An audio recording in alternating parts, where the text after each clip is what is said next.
먼저 설교에 앞서 제가 먼저 여러분들에게 퀴즈를 하나 내고 시작을 하려고 합니다. 한번 잘 맞춰보셨으면 좋겠어요.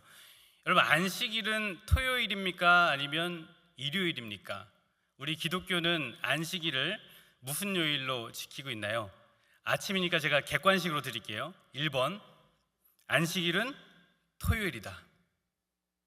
2번, 안식일은 일요일이다. 자, 손가락으로 제가 하나, 둘, 셋 하면 1번, 2번 한번 맞춰봤으면 좋겠습니다. 자, 하나, 둘, 셋. 네, 2번도 많으시고 1번은 없으신 것 같고, 네, 그렇네요. 퀴즈를 드렸는데 정답은 안 가르쳐 드립니다. 설교 들으시면서 한번 생각해 보셨으면 좋겠고요. 전통적으로 유대인들은 토요일을 사밧이라고 하여서 안식일, 성일로 지키고 있고 또 지켜오고 있습니다. 그러나 기독교는 일요일을 성일로 지키고 있지요. 그래서 유대교라든가 안식교라든가 여러 이단에서는 이 부분을 가지고 기독교를 공격하기도 합니다. 제가 20대 때에 한 번은 길에서 일명 하나님의 교회, 안상홍 증인회라는 단체의 사람들을 만났습니다. 그런데 이 사람들이 기독교가 일요일을 안식일처럼 지키는 것은 태양신 숭배와 연관이 있다라고 비난을 하는 거예요. 즉 일요일은 고대 로마인들이 태양신을 섬긴 것에서 유래된 거라는 것입니다. 그래서 콘스탄틴 황제가 기독교를 공인하면서 일요일의 그 태양신의 문화가 기독교 안에 들어오게 되었고, 기독교가 일요일을 안식일처럼 거룩한 성일로 지키는 것은 한편으로 순수성을 잃어버린 그런 모습이라는 거예요. 태양신을 섬기는 그 종교와 섞여 있다라고 하는 거예요. 제가 이런 이야기를 듣는데, 제가 목사 아들이잖아요. 너무 화가 나는 거예요. 그래서 길에서 막 그 사람들하고 하나님의 교회 무리들과 한바탕 논쟁을 벌였던 기억이 있습니다. 여러분, 기독교인들이 일요일을 안식일처럼 성일로 여기고 있는 이유가 무엇인가? 여러분들이 기독교 상식으로 이 부분에 대해서 좀 명확하게 좀 알고 계시면 좋겠습니다. 기독교는 예수 그리스도를 메시아, 구원자로 믿고 있지 않습니까? 그래서 안식일은 영원한 하나님 나라의 그 안식을 상징하고 있는데, 우리 주 예수님께서 십자가에 죽으시고 부활하셔서 영원한 안식을 우리에게 가져다 주셨죠. 그렇죠? 그리고 예수님께서 죽음의 권세를 깨뜨리고 부활하심으로 말미암아 안식일의 주인이 되신 것입니다. 그래서 죽음에서 부활하신 부활의 날을 성일로 여기고 우리가 그날 모여서 함께 예배하고 하나님 앞에 경배하는 것이죠. 그래서 우리가 일요일을 성일로 지키는 것은 우리가 가진 부활신앙과 연관성이 있는 거예요. 부활신앙과. 그리고 부활신앙을 가졌던 초대교회의 사도들과 성도들도 일요일에 함께 한 자리에 모여서 성일로 지키고 예배하고 떡을 떼고 했다라는 그 내용이 사도행전에 나옵니다. 그래서 여러분, 안식일이 토요일이어야 합니까? 아니면 일요일이어야만 합니까? 이 문제는 아주 심오하고 깊은 신비의 그런 연관성들이 숨겨져 있기 때문에 우리가 그것을 이해해서 지금 지키고 있는 것이죠. 하나님 나라의 그 영원한 안식과 그리고 이 땅의 안식일, 그리고 죽음에서 부활하셔서 안식일의 주인 되신 예수 그리스도를 초점으로 맞춰서 깊은 심오하고도 또 깊은 연결고리 속에서 우리가 이 날을 지키고 함께 모여서 예배하고 있다는 사실을 기억해야만 합니다. 그런데 오늘 본문도 안식일과 만나, 하늘에서 내린 만나, 그리고 안식일의 주인이신 예수 그리스도, 그리고 하나님의 말씀에 아주 신비롭고 심오한 그 연결고리로 묶여져 있다는 것을 알게 됩니다. 그래서 오늘 내용이 한편으로 보면 되게 심오하고 신비로운 그런 내용이어서 잘 이해되지 않을 수도 있지만, 정말 정신을 똑바로 차리고 잘 들으면 정말 큰 은혜로 우리 가운데 임하는 줄 믿습니다. 그래서 먼저 오늘 본문을 보면, 오늘 본문은 만나 사건이죠. 만나 사건. 그런데 첫 번째 교훈은 뭐냐면, 우리는 매일 신비한 하늘의 양식을 먹으며 살고 있다, 먹어야 한다라고 말씀하고 있다는 겁니다. 자, 22절 보겠습니다. 22절 보시면 이렇게 나와 있죠. 여섯째 날에는 각 사람이 갑절의 식물 곧 하나에 2 오멜씩 거둔지라, 이렇게 되어 있습니다. 하나님께서 이스라엘 백성들을 출애굽시키신 후에 매일매일 만나와 메추라기로 그 백성들을 먹이셨습니다. 여러분, 출애굽이라는 것이 보통 일이 아니죠. 약 60만 명이 광야로 대이동을 하는 거예요. 어떻게 표현하면 좋을까요? 중동의 기후가 한편으로 보면 지금 우리가 살고 있는 캘리포니아와 비슷하죠. 낮에는 뜨겁고 밤에는 추운 그 사막 기후에 60만 명이 광야로 이동하는데 얼마나 큰 문제들이 많이 발생했을까요? 근데 가장 큰 문제는 뭐냐면 먹고 마시는 문제예요. 먹고 마시는 문제. 200명도 아니고 어마어마한 사람들이 이동을 하니까 이 식수의 문제, 먹는 문제가 보통 문제가 아니었고, 한편으로 말하면 거의 불가능한 문제죠. 그래서 이렇게 많은 인구들이 이동을 하다 보니까 원망이 터져 나오기 시작을 하는 거예요. 그래서 출애굽기 16장 3절에 보니까 백성들이 원망하기 시작을 합니다.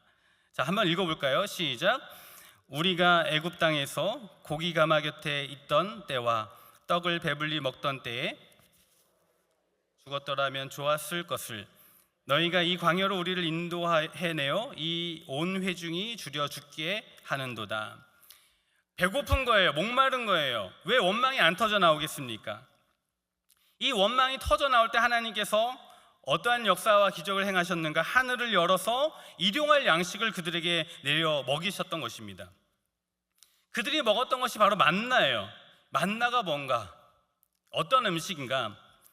출애굽기 16장 15절에 보니까 이 만나에 대해서 이렇게 표현을 하고 있어요.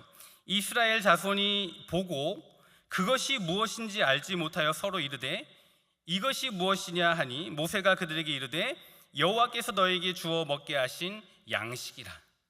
이스라엘 백성들 이게 뭔지 모르는데 하나님께서 내려주신 양식이라는 거예요. 사람들이 하늘에서 뭐가 내리는데 흰색이고 아주 조그만한 씨 같은 그런 모양인데 먹어보니까 맛있는 거예요. 꿀 섞은 과자 같은 그런 맛이 나는 거예요. 마른 하늘에 먹을 것이 매일같이 하루도 빠짐없이 내리는데 하나님이 내리시는 하늘의 양식이다라고 이야기를 하는 거예요. 여러분, 얼마나 신기하겠어요. 매일 아침마다 하늘의 양식이 땅에 내려져 있는 거예요. 근데 이 음식을 먹으면서 뭔지 모르는데 이 음식을 먹으면서 이름을 이제 정하게 되는 거예요. 그래서 이런 말이 있어요. 여러분, 출애굽했던 이스라엘 민족이 경상도 사람들이었다, 이런 말이 있습니다. 그게 무슨 말인가 하면 하늘에서 신비한 물질들이 막 떨어지는데 그 아침에 그 내린 것을 보면서 먹어보니까 맛이 괜찮은 거예요. 먹을만한 거예요. 그러니까 사람들이 말하는 거예요. 이게 뭔데? 이게 먹고 이게 하늘에서 내린 거 맞나? 진짜가 맞나? 그래서 이름이 만나가 됐다, 그런 얘기가 있어요. 이게 뭐냐라는 거예요. 이 진짜 만나라는 뜻이 뭐냐면 히브리어로 이게 먹고라는 뜻이에요. What is this? 이게 뭔데? 이런 뜻이에요. 먹어봤는데 먹을만한데 뭔지를 모르는 거예요. 정체 모를 하늘의 양식. 광야에서 육신이 배고플 때 하늘에서 내려주신 신비한 만나를 두고 신명기 8장 3절에서는 이렇게 말씀하고 있어요. 이게 뭔가? 신명기 8장 3절에 너를 낮추시며 너를 줄이게 하시며 또 너도 알지 못하며 내 조상들도 알지 못하던 만나를 내게 먹이시는 것은 사람이 떡으로만 사는 것이 아니요 여호와의 입에서 나오는 모든 말씀으로 사는 줄을 내가 알게 하려 함이니라. 즉 하늘에서 내린 이 만나 사건은 단순하게 그냥 하늘에서 떨어진 음식에 대한 이야기가 아니라 하나님의 말씀과 연결되어져 있다라는 거예요. 그래서 신명기 말씀에는 이 만나, 하늘에서 내렸던 만나, 이것을 지금 먹고 있는 이 만나를 떡으로, 그리고 이 만나를 다시 하나님의 말씀으로 이렇게 절묘하게 연결시키고 있는 것을 보게 됩니다. 예수님도 그렇게 하셨죠. 예수님도 이 신명기 8장 3절의 말씀을 인용하시면서 사탄 마귀에 이끌려서 광야에서 시험을 받으실 때 돌로 떡을 만들어 먹으라는 그 시험을 받으실 때에 사단에게 선포했죠. 사람이 떡으로만 살 것이 아니요 하나님의 입에서 나오는 모든 말씀으로 살 것이라. 이 종합해 보면 이스라엘이 먹었던 그 만나, 이게 먹고라고 하면서 먹었던 그 만나와 떡, 육신의 떡, 그리고 이 떡은 곧 하나님의 말씀, 이렇게 연결이 되면서 주시는 교훈이 뭐냐, 우리가 육신을 가지고 이 땅 가운데 살아가고 있지만, 육체적 존재이지만 동시에 우리는 영적인 존재라는 거예요. 영적인 존재라는 거예요. 그래서 하나님의 말씀 없이는 살 수 없는 그런 영적인 존재이고, 그것이 너희들이 가져야 할 정체성이다라고 분명하게 말씀하고 있는 거예요. 여러분, 성경은 참으로 신비하고도 묘한 말씀을 하고 있지 않습니까? 육으로 사는 우리에게 당장 먹는 것이 너무나 중요하잖아요. 직장을 갖는 것, 돈을 버는 것, 그리고 물질을 축적하는 것, 자산을 갖는 것 너무 중요하지 않습니까? 그러나 분명하게 말해요. 사람이 떡으로만 살 것이 아니라 하나님의 입에서 나오는 말씀으로 사는 것이다 라고, 너희들이 그 의식을 가지고 살아야 한다라고 말씀하시는 거예요. 사람이 하나님의 말씀으로 산다라는 것, 여러분 어떻게 사는 겁니까? 하나님의 말씀으로 산다라는 것 어떻게 사는 것일까요? 구체적으로 어떻게 사는 것을 의미하고 있는 것일까요? 여러분, 그냥 말씀대로 살면 되지라고 이렇게 쉽게 말할 수 있는 이야기가 아니에요. 정말 하나님의 말씀대로 산다라는 것, 정말 심오하고도 깊고 어려운 문제이죠. 그래서 이스라엘 민족은 자기 앞에 떨어져 있는 그 음식, 이게 먹고 라는 그 음식을 먹으면서 이게 뭐지? 하면서 동시에 이것이 이 사람이 떡으로만 사는 것이 아니라 하나님의 입에서 나오시는 그 말씀으로 먹고 사는 영적인 존재, 말씀을 먹으며 산다는 것이 도대체 뭘까라는 그런 질문을 던지면서 인생이 뭐지? 이게 뭐지? 라고 질문하면서 고민하며 살지 않았을까라는 생각을 하게 됩니다. 여러분, 이 부분을 우리가 좀 깊이 생각해 볼 필요가 있어요. 사람이 하나님의 말씀으로 사는 것을 하나님의 말씀대로 살아야 한다라는 것을 틀리다고 말할 기독교인들은 아마 없을 겁니다. 그런데 문제는 뭐냐면, 하나님의 말씀대로 우리가 살아야 하지만 말씀이 들리지 않는 것이 문제죠. 그렇게 사라지지 않는 것이 문제인 것이죠. 말씀과 함께 살고 말씀과 함께 걷는 인생을 살아야 하는데, 그것이 뭔지 우리는 고민하고 있어요. 그것을 발견해 나가고 있어요. 지난주에 우리 교회가 부흥회로 정말 많은 은혜를 받았습니다. 저도 개인적으로 참 은혜를 많이 받았는데, 부흥회 가운데 제 마음에 남았던 것은 뭐냐면, 삶의 고난과 기근이 있을 때 그것이 말씀으로 해석되더냐라는 거예요. 말씀으로 해석되더냐. 아픔과 고통이 있는데 그것이 말씀으로 해석이 되더냐라는 거예요. 우리가 말씀을 많이 듣고 말씀에 노출되어 있지만, 귀로는 듣는지는 모르겠지만 영혼이 흔들리고 인생이 흔들린 만큼 하나님의 말씀을 진지하고 깊게 듣고 있느냐, 들리더냐라는 겁니다. 제가 고3 때 공황장애를 좀 앓았습니다. 우리 교회 다른 목사님도 공황장애 앓으셨다고 그러는데, 그때는 그게 공황장애인지 몰랐어요.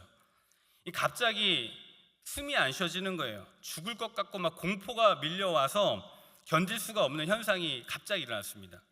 학교에서 수업을 받는데 목이 꽉 막힌 것 같고 뭔가 걸려있는 것 같은 느낌, 코로는 분명히 숨이 쉬어지는데 숨이 안 쉬어지는 것 같은 거예요. 그래서 교실을 여러 번 뛰쳐나갔습니다. 집으로 가는 버스에서도 갑자기 폐쇄 공포가 밀려오고 너무나 답답하고 죽을 것 같아서 중간에 내린 적이 한두 번이 아닙니다. 그리고 고통스러워하면서 집으로 걸어갔다는 그런 어두웠던 기억들이 있고요. 그리고 엘리베이터를 타는 것 너무나 두렵고 죽을 것 같아서 그냥 높은 건물을 계단으로 올라갔던 기억들도 많이 있습니다. 그때 공황장애를 앓으면서 너무 고통스러워서 자살을 결심했었더랬죠. 그런데 그 고통의 시간들을 보내는 가운데 어느 날 밤에 몹시 견딜 수 없어서 그날 신경을 좀 다른 데에서 좀 썼으면 좋겠다, 너무 고통스럽고 죽을 것 같다 싶어서 신경을 다른 데 빼앗기게 하려고 성경을 읽기 시작을 했는데, 하나님의 그 말씀이 마음에 와닿기 시작하는 거예요.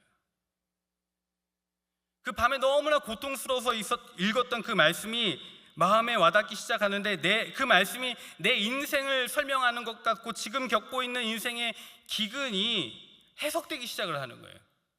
그래서 그날 밤에 정말 완전히 변화되었던 그런 기억이 있습니다. 말씀 한 구절 한 구절, 심지어 단어 하나하나가 매일같이 그날 이후로부터 꽂히기 시작을 하는데, 마치 살아있는 생명체처럼 매일 그 말씀이 내 안에 들어오기 시작하고 그 매일 살아갈 수 있는 에너지를 막 공급해 주시기 시작하시는 거예요. 그래서 제가 그때 그런 은혜를 경험하고 나서 깨달았던 것이 뭐냐면, 우리에게 일용할 양식을 주시옵고, 주님의 그 기도가 이해가 되는 거예요. 매일매일 하늘의 만나와 양식으로 먹이시는 하나님, 우리가 그 하나님의 입에서 나오는 말씀으로 살아야 한다는 것이 이해가 되는 거예요. 사람이 떡으로만 사는 것이 아니라 하나님의 입에서 나오시는 그 말씀으로 매일매일을 살아간다라는 것, 매일매일의 만나를 먹으며 살아간다는 것이 무엇인지 이해가 되는 거예요. 여러분, 사람은 육신을 입고 살지만 떡으로만으로 살 수 없습니다. 사람은 하나님의 입에서 나오는 말씀을 매일 먹으며 주님이 공급해 주시는 힘과 능력으로 매일 사는 존재임을 믿으시는 저와 여러분 되기를 소망합니다. 오늘 성경 본문을 보면 하나님께서 매일매일 만나를 내려주시고 6일째는 갑절의 식물을 주셨다고 말씀하고 있어요. 즉 매일매일 한 번도 빠짐없이 만나를 먹게 하셨다라는 것이죠. 근데 이 만나의 양이 조금이 아니라 상당한 양입니다. 충분한 양으로 주셨습니다. 한 사람당 하루에 한 호멜씩, 6일째는 2호멜을 거두게 하셨습니다. 그래서 하루도 빠짐없이 한 사람의 한 호멜씩 양식을 거둬들였는데, 여러분 이 한 호멜을 환산하면 얼마만큼인가 하면 약 2리터 정도 된다 그래요.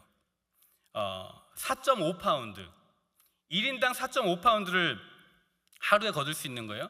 우리 어머니들은 이제 그 어느 정도 양인지 좀 이해가 되실지 모르겠는데, 하루에 한 사람당 4.5파운드면 충분히 먹고도 남습니까?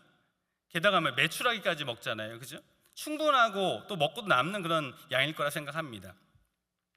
하나님께서 매일매일 충분한 양식을 내려주셨다는 거예요. 저는 이 부분을 보면서 하나님께서 얼마나 많은 영의 양식을 우리에게 매일 부어주고 계시는가 생각하면서 너무나 감사한 거예요.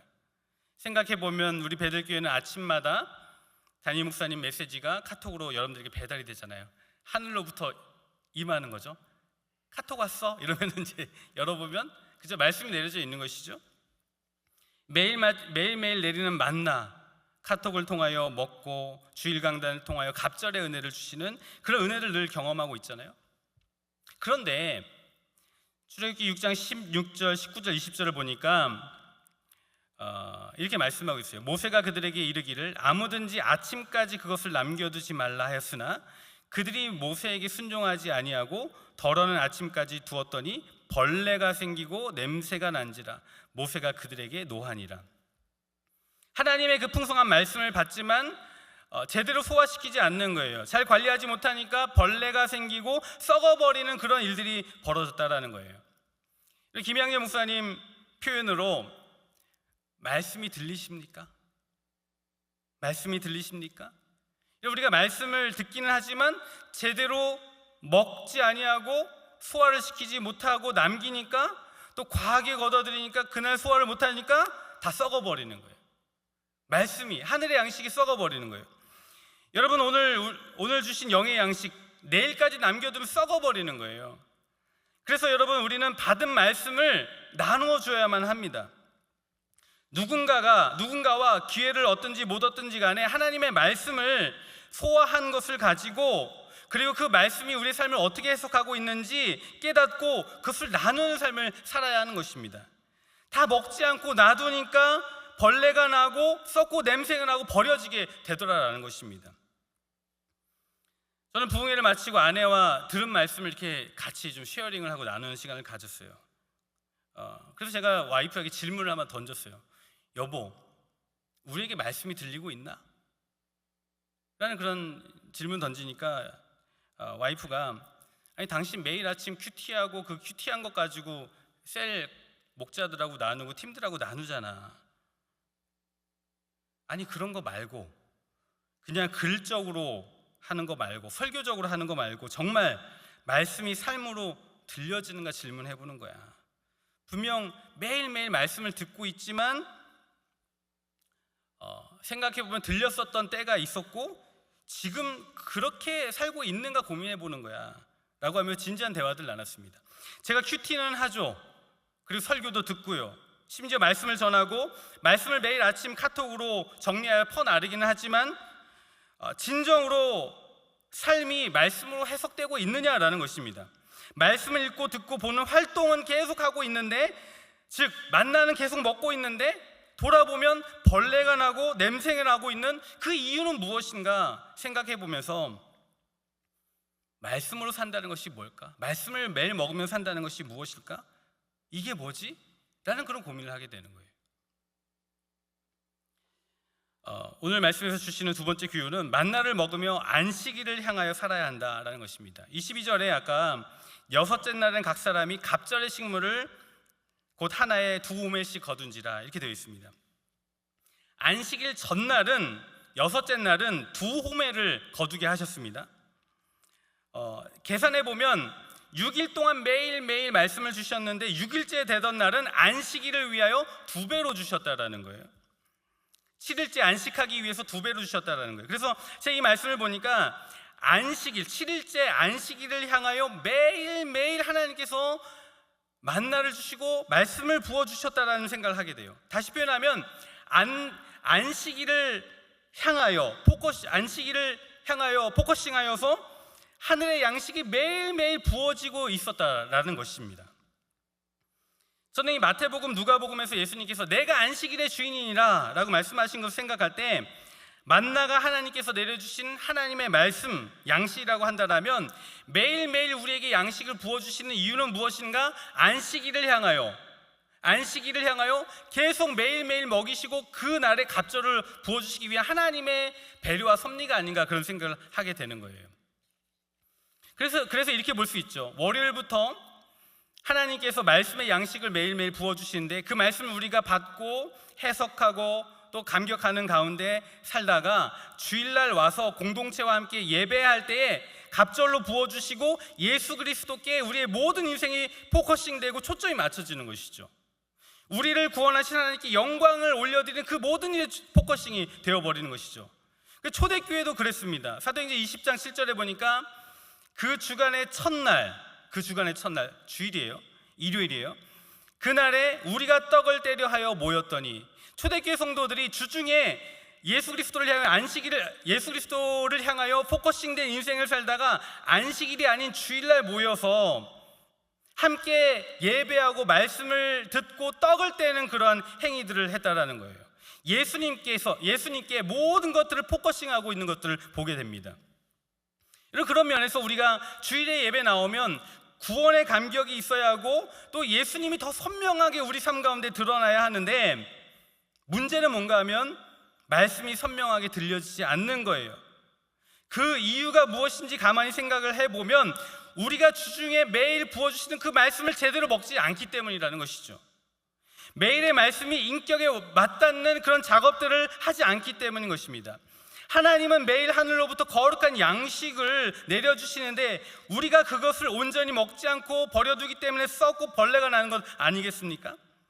본래 만나, 하늘의 만나는 하나님의 말씀으로 꿀송이처럼 단 그런 음식인데, 우리의 영혼에 정말 꿀송이처럼 달게 와닿는 것인데, 우리가 그것을 온전히 먹지 않음으로 말미암아 벌레가 나고 내버려지는 일들이 우리 삶 가운데 너무나 많이 일어나고 있다는 것 아니겠습니까?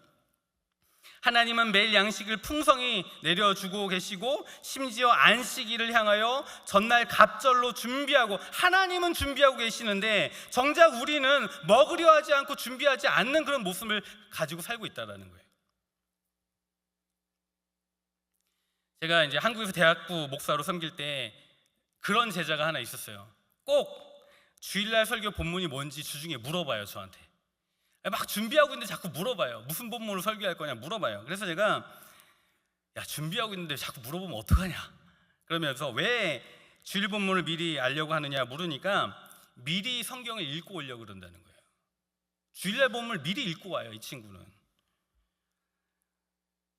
주일날 설교 본문을 미리 읽으며 더 은혜 받으려고 몸부림치는 그런 모습을 보면서 제가 이 인생이 주중에 말씀 속에서 예수 그리스도를 향하여 포커싱된, 준비된, 초점을 맞춘 인생을 살고 있구나라는 생각을 하면서 네가 목사보다 낫다, 그런 얘기를 했어요.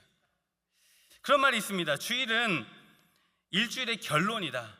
이게 무슨 말인가 하면, 주중에 자신의 삶의 영역에서 말씀으로 살아내고 말씀으로 삶을 해석하고 예수 그리스도를 향하여 삶을 살다가 구원의 감격을 가지고 주 앞에 나와 예수께 포커싱하여서 감격의 예배를 드리는 그 날이 바로 주일 예배인 것이죠. 그래서 주중에 주시는 은혜가 매일 먹어지는 그런 은혜가 우리 가운데 있어야만 하는 것이죠. 그 은혜가 있을 때 주일날 예배 현장에서 은혜의 감격이 폭발하고 예배 가운데 참된 안식을 누리게 되는 거예요. 이런 요한복음에서 예수님께서 자신을 이렇게 말씀하셨습니다. 요한복음 6장 32절 32절에 보니까 32절부터 35절까지 보니까 예수께서 이르시되 내가 진실로 진실로 너에게 이르노니 모세가 너희에게 하늘로부터 떡을 준 것이 아니라 내 아버지께서 너희에게 하늘로부터 참떡을 주시나니 하나님의 떡은 하늘에서 내려 세상에 생명을 주는 것이니라. 예수께서 이르시되 나는 생명의 떡이니. 이 만나와 예수 그리스도를 또 연결하고 있는 것을 보게 되죠. 만나와 떡, 말씀과 예수 그리스도. 이 말씀을 놓고 보면 우리가 매일매일 영의 양식 하늘 만나를 먹는 것은 곧 예수님을 먹는다라는 것입니다. 곧 영원한 생명이신 예수 그리스도를 먹는 것이다 라는 것입니다. 하나님께서 하늘로부터 참떡을 주셨는데 그분이 바로 누구십니까? 예수 그리스도. 우리는 매일매일 그 생명의 떡을 먹으며 광야의 인생을 살아야만 하는 것이죠.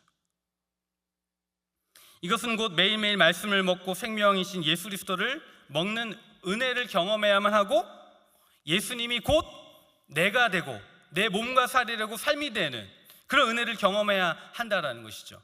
안식일의 주인이신 예수 그리스도를 향하여 살면서 영원한 안식일이신 예수 그리스도를 향하여 살아가는 우리 인생이 되어야 한다라고 성경은 말씀하고 있는 거예요. 여러분, 말씀이 들리십니까? 아니, 날마다 부어주시는, 매일 부어주시는 하늘의 만나를 먹고 계십니까? 매일매일 하늘의 생명의 양식이신 예수 그리스도를 먹고 살고 계십니까? 여러분, 우리 모두가 예수 그리스도를 온전히 먹고 살아가는 저와 여러분 되시길 주님의 이름으로 축복합니다. 세 번째는 40년간 만나를 먹고 간수하고 전수해야 한다는 것입니다.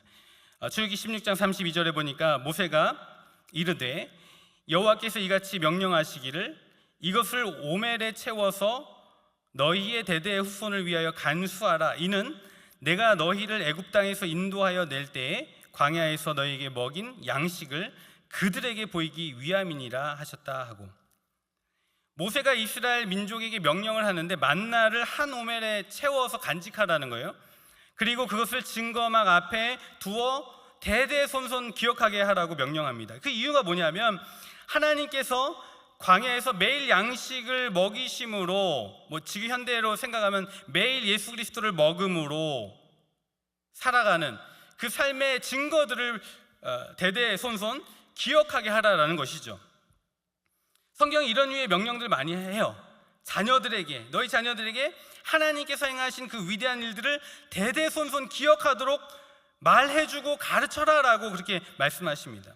그래서 우리 자녀들에게 우리 인생 가운데 하나님께서 어떠한 위대한 일들을 행하셨고 어떠한 양식으로 매일을 먹이셨는지 우리는 그들에게 말해야만 하고 듣도록 하고 가르쳐야만 한다는 것입니다. 제가 제 인생을 가만히 돌아보니까 저희 부모님 세대, 저희 부모님도 그렇고 저희 부모님 세대들이 참 가난했잖아요. 가난한 중에도 지금까지 살아온 것이 하나님의 은혜였다는 고백을 해요. 그죠? 가난 중에도 하나님께서 역사하셔서 먹이시고 입히시고 지금까지 오게 하셨던 것을 고백합니다.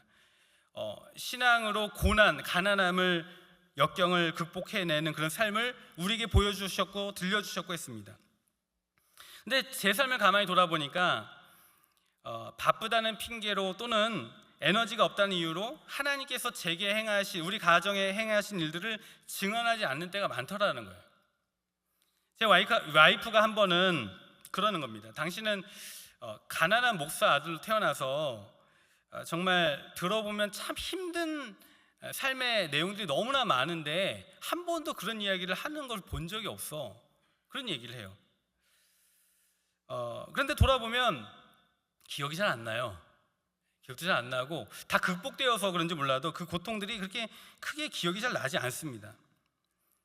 그런데 생각해 보니까 말하지 않는 것이 자녀들로 하여금 또는 주변 사람들로 하여금 하나님께서 나의 인생 가운데 어떻게 역사하셨는지, 먹이고 입히셨는지 증언하지 않는 것이 되더라고요. 기억하고 자꾸 이야기해야 되더라고요. 이런 미국의 삶이 어렵지 않으세요? 힘들지 않으셨어요? 정말 눈물 없이는 듣지 못한 그런 이야기들이 많지 않으십니까? 근데 그 힘든 가운데 누가 도와주셨습니까? 누가 이끌어 주셨습니까? 하나님께서 기적을 베푸시고 이끌어 주시지 않으셨습니까? 정말 타국에서 몹쓸 일을 당하고 차별과 냉대를 당하고 인생의 그런 한계를 느끼면서 여러분 하나님 앞에 나와서 얼마나 많은 눈물을 흘렸습니까? 기도하고 부르짖고 간구했을 때 하나님께 그 일들을 해결해 주셨잖아요. 그 일들의 그 경험들이 우리 가운데 있잖아요. 그죠? 하나님께서 꽉 막혔던 우리 인생의 그 모든 것들을 먹구름 걷어가시듯이 걷어주셨던 그 위대한 사건들 우리는 말해야만 합니다. 가르쳐야만 하는 것이죠.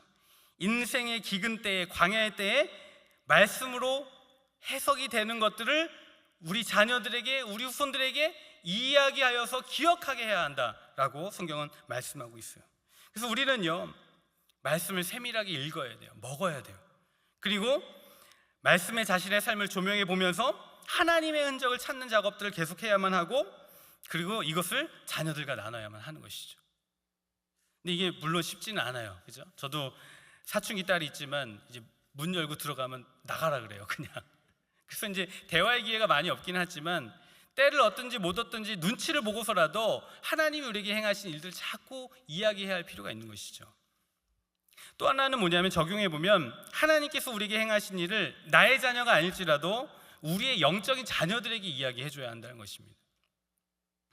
그리고 그들로 하여금 간직하게 해야 한다는 것이죠. 교회에는 영적인 어른도 있지만 어린아이들도 있어요. 영적인 어린아이들도 있어요. 여러분, 어린아이는 아직 세상 돌아가는 걸 잘 이해하지 못합니다.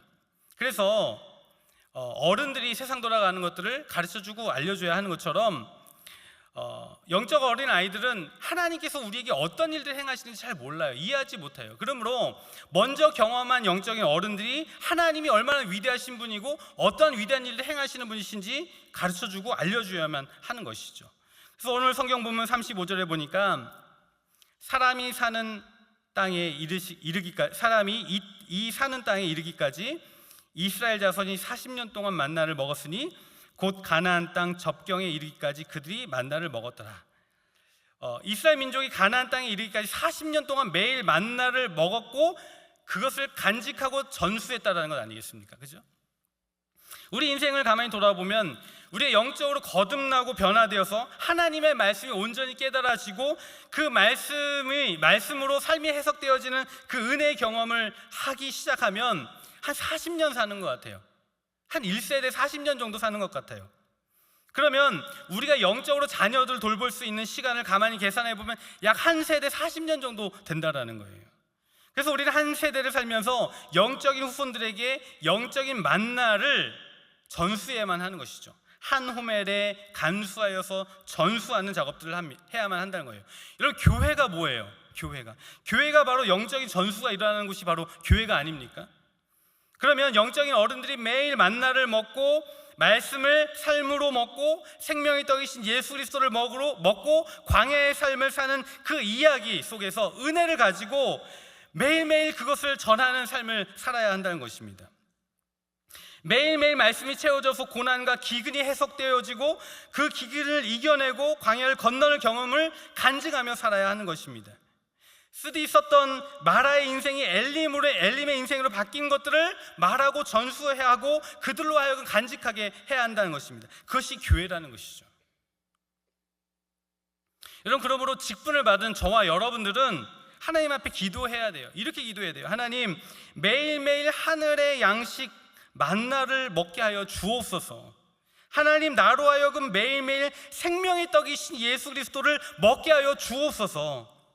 말씀이 삶을 해석해주는 성령의 역사를 늘 경험할 수 있도록 인도하여 주시고 나로 하여금 영적인 자녀들에게, 나의 자녀들에게 그것을 전수할 수 있도록 인도하여 주십시오라고 기도해야 하는 줄 믿습니다. 여러분, 베델교회가 영적인 만나를 먹고 또 예수 그리스도를 먹고 또 만나를 간수하여 전수하는 그런 교회가 되길 주님의 이름으로 축복합니다. 말씀을 정리합니다. 이스라엘 민족이 하늘에서 내린 신비한 양식을 먹고 육신의 허기짐을 채우면서 사람이 떡으로만 사는 것이 아니요 하나님의 입에서 나오는 말씀으로 사는 것임을 알고 살았다는 것이죠. 우리도 매일매일 하늘의 양식을 먹으며 삶이 말씀으로 해석되어지는 경험 속에서 살아야 한다는 것입니다. 매일매일 예수 그리스도 생명의 떡을 먹으면서 내가 생명의 떡이다 라고 하시는 그 주님을 먹으며 매일매일 생명의 능력을 경험하며 살아가야 한다는 것입니다. 그런 삶을 사는 저와 여러분들 되기를 주님의 이름으로 축복합니다. 아멘. 이제 우리 함께 찬양했으면 좋겠는데요, 주님은 우리의 생명이십니다. 내 호흡이시고 생명의 말씀 나의 양식입니다. 그런 마음 가지고 우리 함께 찬양했으면 좋겠어요.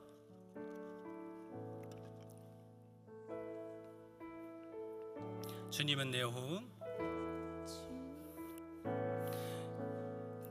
주님은 내 호흡,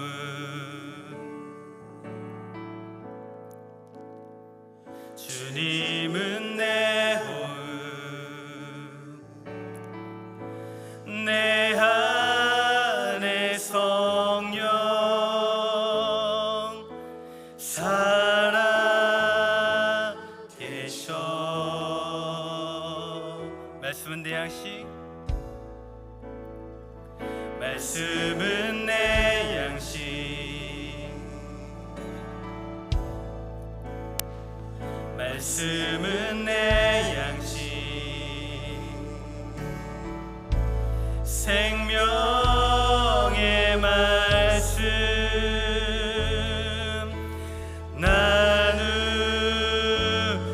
나누시네. 아멘. 오 나의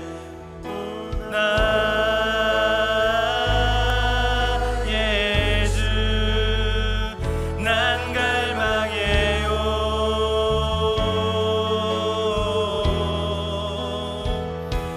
오 주 없이 난 살 수 없네. 주님은 내 호흡, 주님은 내 호흡,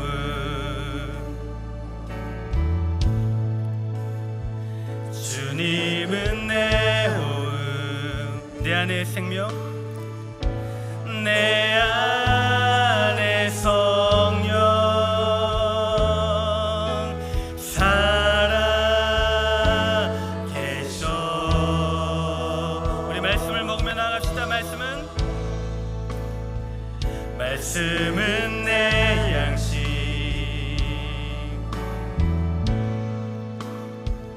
말씀은 내 양식, 생명의 말씀. 아멘. 주님께서 우리에게 나눠주십니다. 나누시네.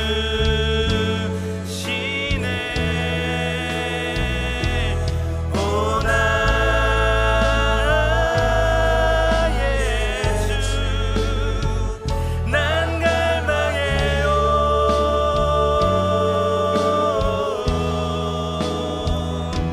오 주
기도했으면 좋겠습니다. 기도할 때 주님은 우리의 매일의 양식이십니다.